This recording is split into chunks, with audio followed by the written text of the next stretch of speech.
আসসালামু আলাইকুম, সবাইকে জানাচ্ছি অনেক অনেক স্বাগতম। আশা করছি আপনারা সবাই ভালো আছেন, আমিও ভালো আছি। আমি একটা নতুন ছবি নিয়ে চলে এসেছি। এটা ছোট বাচ্চাদের জন্য, এটা একটা গুরুত্বপূর্ণ জিনিস। তো আমি এখনও অত ভালো ছবি আঁকাতে পারি না, কিন্তু যতটুকু পারি অতটুকু আপনাদের সাথে শেয়ার করলাম একটু।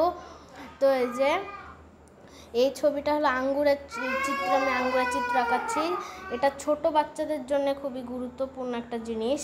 তো আমি ছোটোবেলা থেকে একটু পারতাম দিয়ে ফারজানা আপুর মানে ভিডিওগুলো দেখে আমি আর একটু ইন্সপায়ার হয়েছি। তো আপু ভিডিওগুলো দেখতাম যে আপু কেমনে কেমনে আঁকে, ওগুলো দেখে আমার মনে করো আইডিয়া হয়েছে। আর ছোটোবেলা থেকে আমি আর একটু ভালো পারতাম।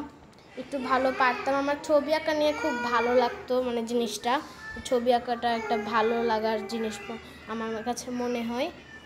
তো ওর জন্য আমি সব সময় ছবি আঁকাই। তো আপনাদের বাচ্চাদের জন্য এগুলা গুরুত্বপূর্ণ।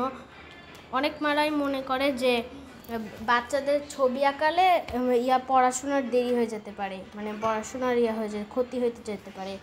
কিন্তু ছবি আঁকানো পড়াশোনার সাথে অন্য কাজ, যেরকম গান, নাচ, ছবি আঁকানো, এগুলা হলো একটা গুণ। আমি মনে করি যে বাচ্চাদের ছবি আঁকানো একটা ভালো কাজ। তো এই দেখতে দেখতে আমার অনেকখানি রং করা হয়ে গেছে।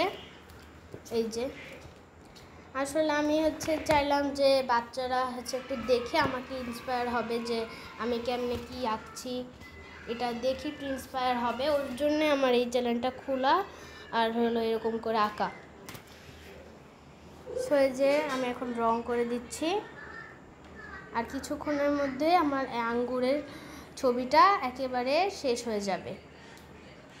তো আপনারা আমার পাশেই থাকবেন সব সময়, আমাকে একটু ভালোবাসা দিবেন, যাতে করে আমি আরও অনেক দূরে যেতে পারি।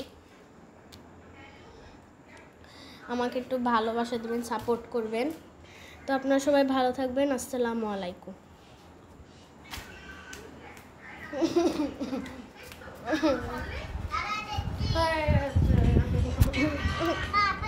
তুই সব বুঝিস খাবার খাওয়া